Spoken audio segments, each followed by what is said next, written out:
تیرے نام سے ابتدا کر کے میں نے تیرے نام سے ابتدا کر کے میں نے اے خدائے ذوالجلال ہمیشہ لگائی ہے پار اپنی نیا۔ معزز ناظرین، ایک نئی مہمان شخصیت کے ساتھ ہم روانہ ہوتے ہیں سچ کے سفر پہ، جہاں باتیں ہوں گی سچ کے ساتھ، حق کے ساتھ، گفتگو ہوگی سچ اور حق پر مبنی،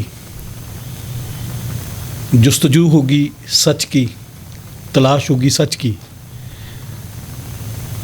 اور ہم اپنے سفر کا آغاز آج کی اس مہمان شخصیت جو کہ میرے لیے بڑے ہی قابل احترام ہیں اور جن کا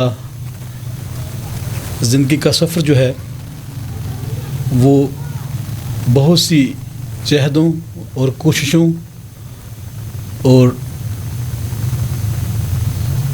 ایک جہد مسلسل پر مبنی ہے۔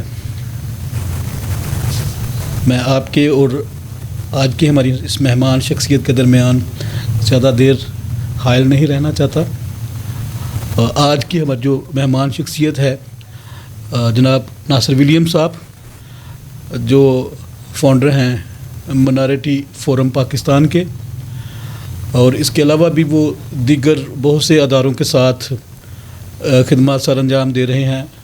اور جو بات قابل بیان ہے وہ یہ ہے کہ وہ پاکستان کی مذہبی اقلیتوں کے لیے دن رات کوشاں رہتے ہیں کہ کس طرح اپنے لوگوں کو کے مسائل سے انہیں چھٹکارا دلایا جائے، کس طرح انہیں ایجوکیٹ کیا جائے، کس طرح انہیں زندگی گزارنے کے ڈھنگ جو ہیں وہ سکھائے جائیں۔ تو آج ہم اپنی اس مہمان شخصیت کو خوش آمدید کہتے ہیں۔ ویلکم ناصر بھائی، شکریہ، welcome to our this podcast the truth with Tariq Chaudhry. ہمارے ناظرین کو بتائیں کہ اپنی جو ابتدائی زندگی ہے، آپ نے کہاں پر آپ کی پیدائش ہوئی اور آپ نے کہاں سے اپنی جو ہے ابتدائی تعلیم اس کا آغاز کیا؟ طارق صاحب، ایکچوئل میں میرے جو گرینڈ فادر تھے وہ بیسیکلی ریورنڈ تھے، اور آپ کو جیسے کہ پتہ ہے کہ چرچ آف پاکستان میں تبدیلیاں ہوتی رہتی ہیں۔ اس طرح لاہور سے ہماری جو ہے دادا کی ٹرانسفر ہوئی نواب شاہ میں۔ نواب شاہ سندھ کا ایک صوبہ ہے جہاں سے کہ آپ جانتے ہیں کہ آصف زرداری کا بھی شہر ہے۔ تو میرے والد صاحب کیونکہ بڑے تھے تو اس وجہ سے ہم لوگ پوری فیملی جو اپنے دادا کے ساتھ ہم وہاں پہ شفٹ ہوئے۔ تو میری پیدائش بھی وہیں پہ ہوئی اور ابتدائی تعلیم میں نے وہیں سے کی، کالج بھی وہیں سے کیا، اور یونیورسٹی جو ہے وہ میں نے جامشورو یونیورسٹی، سندھ یونیورسٹی جامشورو حیدرآباد سے کی ہے۔ اچھا ناصر بھائی، عام طور پر جو آپ کی ابتدائی زندگی ہوتی ہے اس میں ہر بندے کی، ہر شخص کی کوئی نہ کوئی بچپن کی کہانیاں ہوتی ہیں، بچپن کی اس کی ایسی کچھ یادیں ہوتی ہیں جو ساری عمر اس کے ساتھ ٹریول کرتی ہیں۔ جی، کوئی اس طرح کی یاد آپ کی زندگی میں؟ میں ابھی جو موجودہ ابھی میری جو زندگی ہے یا جو میرا کام ہے، اس کا بیچ تو میں سمجھتا ہوں کہ جب ہم کیتھولک چرچ کے ممبر بنے، اور کیتھولک چرچ کے جب ممبر بنے تو انہوں نے یوتھ گروپ بنایا۔ یوتھ گروپ میں جو ہمیں آج کے جو ایشوز جس پہ ہم لوگ شاید تفصیل سے بات کر لیتے ہیں، جب ہمیں سیکھنے کا ایک پروسیس تھا۔ جی بالکل، آپ تفصیل سے بتائیے گا۔ تو میں کیتھولک چرچ میں یوتھ گروپ کا ممبر بنا، پھر پریزیڈنٹ بنا، پھر پاکستان یوتھ کونسل کا ممبر بنا۔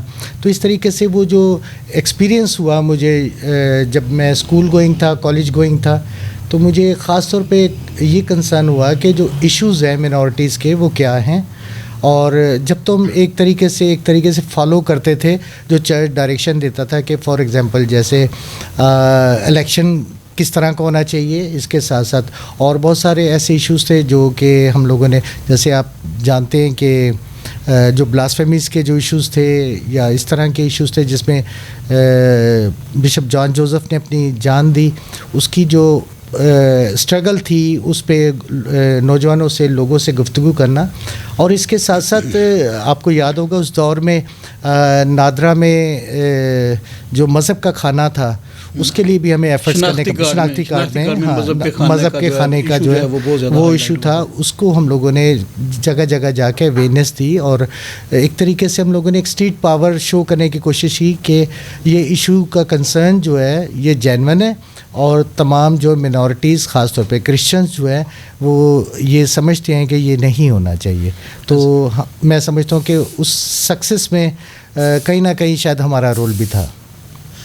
بڑی خوبصورت بات کی آپ نے, اور میں یہ سمجھتا ہوں کہ میں جب یوتھ میں آپ آئے تو آپ نے جو پین اور جو درد ہماری کمیونٹی یا جو مذہبی اقلیتیں ہیں جو وہ فیس کر رہے تھے جی. اور پھر آپ نے ادھر سے ہی یہ اپنا جو ہے ٹھان لیا کہ ہم نے یا میں نے اس مقصد کے لیے اپنے آپ کو وقف کرنا ہے. لیکن میں طارق صاحب ایک بڑی تھوڑی مختلف بات ہے, لیکن میں نے کبھی ڈسکرمنیشن فیس نہیں کی. اچھا, لیکن یہ جو ڈسکرمنیشنس کے جو ایشوز ہیں خاص طور پہ ظاہر ہے کہ پورے پاکستان میں سب سے زیادہ جو پاپولیشن ہے خاص طور پہ کرسچن کمیونٹی کی وہ پنجاب میں ہے. ایسے تو میرے لیے مطلب اس ایشو کو سمجھنا ضروری تھا, لیکن کبھی ایکسپیرینس نہیں ہوا تھا. تو مجھے کبھی کبھی یہ بھی لگتا تھا کہ شاید یہ اتنی زیادہ خاص بات نہیں ہے یا اتنا سیویئر ایشو نہیں ہے جتنا کہ یہ بیان کیا جا رہا ہے. ایسے ہی ہے, یہ بات سچ ہے کہ ایسے لوگ یا ایسی فیملیز جو پڑھی لکھی فیملیز ہیں اور جن کا میجر کمیونٹی کے ساتھ بھی ایک اچھا انٹریکشن ہے, انہیں اس طرح کے شاید اس سفوکیشن کا یا اس ڈسکرمنیشن کا یا اس تعصب کا اندازہ نہ ہو. لیکن میں یہ سمجھتا ہوں کہ اس کے جو جزو ہیں وہ کہیں نہ کہیں پہ موجود ہیں اور بڑی سیویرٹی کے ساتھ موجود ہیں. میں ایسے بہت سے کیسز جو ہیں ان سے واقف ہوں کہ جہاں پہ ایک بندے کو پتہ ہی نہیں ہے کہ اس پہ جو الزام لگا ہے وہ الزام ہے کیا. بالکل. لیکن یہ چونکہ میں اس کو ڈسکریمنیشن نہیں کہتا, میں اس کو انتقام کہتا ہوں. چونکہ آج تک جتنے بھی یہ کیسز ہم نے دیکھے ہیں یا رپورٹ کیے ہیں یا جب ہم ان کی فیکٹ فائنڈنگ کے لیے ہم نے اپنی ریسرچ ورک کو جب ہم نے تھوڑا سا انہانس کیا, تو اس کے پیچھے ڈسکریمنیشن سے بڑھ کر ایک جو پرسنل اینمیٹی ہے یا جو ذاتی انتقام ہے اس کی آگ جو ہے اس کا زیادہ عمل دخل ہوتا ہے. جو ہے وہ بالکل یہ وہی جانتا ہے جس کے گھر کو آگ لگتی ہے اور وہی اس کی حدت کو اور اس کی شدت کو جو ہے نا وہ سمجھ سکتا ہے. بہت سے ایسے معاملات جو ہیں وہ دیکھنے میں آئے ہیں کہ ایک بندے کو پتہ ہی نہیں ہے تو وہ وکٹمائزڈ جی بالکل ہو گیا, وکٹمائزیشن کا نشانہ بن گیا. تو طارق صاحب پھر اس کو ایسے کرتے کہ یہ ظاہر ہے کہ مطلب میں نے کہا کہ یہ جو ایک طریقے کی خدمت ہی ہے یا پھر ایشو بیسڈ جو ایکٹیویٹیز کرتے تھے ہم لوگ یہ ساری اپنی جگہ پہ. لیکن پھر مجھے یہ ریئلائز بھی ہوا کہ ماں باپ نے جو اتنے میرے پہ پیسے خرچ کیے ہیں, مجھے MBA کروایا, یہ ساری چیزیں کروائی, اب ظاہر ہے کہ میرا بھی کچھ ان کو دینے کا یا کچھ نہ کچھ اس پروفیشنل لائف کو سٹارٹ کرنے کا وقت آ گیا ہے. تو پھر میں نے ایک فارماسوٹیکل کمپنی جوائن کی. فارماسوٹیکل میں ایز اے میڈیکل ریپرزینٹیٹیو جوائن کیا. 2-3 سال میں جو ہے میری پروموشن ہوگی, میں حیدرآباد چلا گیا, پھر مزید پروموشن ہوگی, پھر میں کراچی چلا گیا, پھر کراچی سے جو ہے میں پورے سندھ کو جو ہے لک آفٹر کرنے لگ گیا. تو یہ پروفیشنل لائف بھی اسی کے ساتھ ساتھ چلتی رہی. پھر تو تقریباً اپروکسیمیٹلی 10 سے 12 سال جو ہے میں نے فارماسوٹیکل کو دی ہے. میں یہ سمجھتا ہوں کہ یہ جو قائدانہ صلاحیتیں ہوتی ہیں نا, یہ کسی بھی انسان کے اندر یہ خدا داد ہوتی ہیں. اور جو کچھ آپ نے مذہبی اداروں میں آپ کے جو نوجوانی کے ایام میں جو کچھ آپ نے سیکھا, میں سمجھتا ہوں کہ اس کو ڈیلیور کرنے کا بھی خدا نے ایک وقت رکھا ہوا تھا. اور وہ آپ نے اس مقررہ وقت پر جو ہے نا اپنی اس کالنگ کو, اپنی اس بلاہٹ کو جو خدا نے آپ کے لیے رکھی تھی, آپ نے اس کو پہچانا.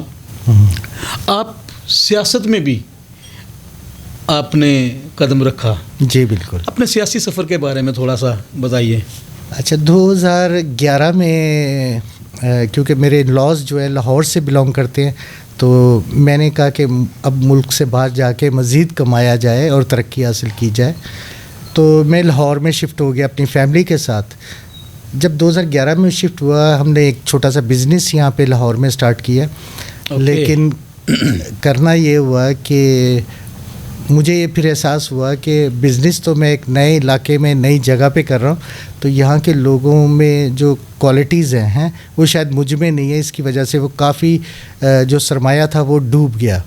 اب اس سرمایہ کو ڈوبنے سے بچانے کے لیے یا ریکور کرنے کے لیے مجھے لگا کہ مجھے کیا کرنا چاہیے. مجھے تو کوئی بھی نہیں جانتا لاہور میں، اور اس صورتحال میں کافی پریشانی ہوئی کہ جو سرمایہ ہوتا ہے جب انسان کا ڈوب جاتا ہے تو کافی پرابلمز آ جاتے ہیں، چیلنجز آ جاتے ہیں. ایسے تو میرے ایک دوست نے مجھے کہا کہ آپ تو کراچی سے بلانگ کرتے ہیں اور آپ ان کا ایک آفس ہے یہاں پہ، ایک سیاسی پارٹی ہے جن کا کہ دفتر ہے یہاں پہ وحدت روڈ پہ، متحدہ قومی موومنٹ. تو آپ وہاں کے دوستوں کے پاس جائیں کیونکہ وہ ایک کلچر سے ہیں، آپ وہ آپ کی بات کو جلدی سمجھ جائیں گے اور آپ ان کو اپنی بات سمجھا پائیں گے.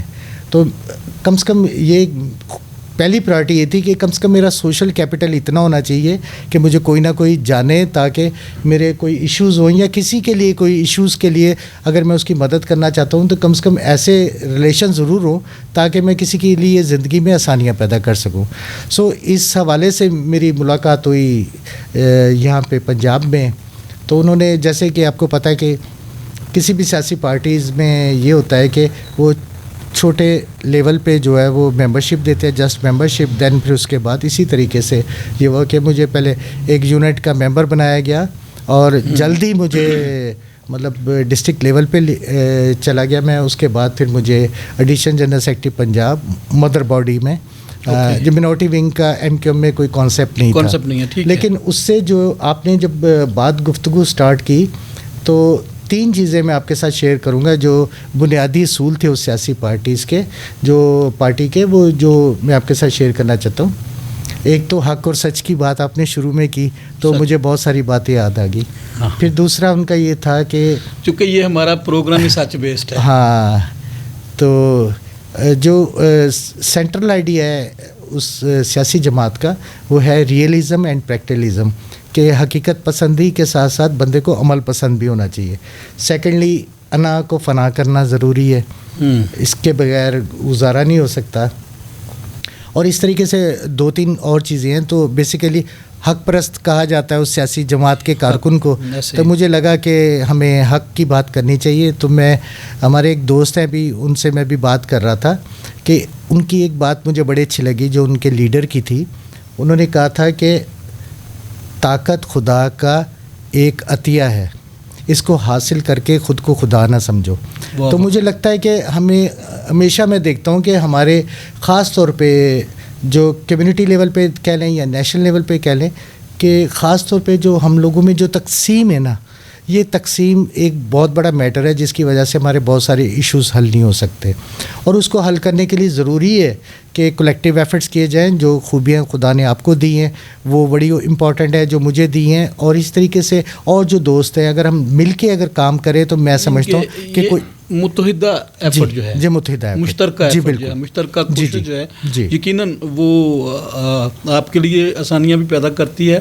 اس میں ایک کا دوسرے کے ساتھ جو زور ہے، قوت ہے، وہ جمع ہو کے تو وہ قوت سوائی ہو جاتی ہے. اسی لیے تو اس فارمولے کو جو ہے وہ دنیا میں جو ہے بڑی پذیرائی ملتی ہے کہ 1 اور 2 11. جی بالکل. تو یہ بڑی خوبصورت بات کی آپ نے. جی بالکل.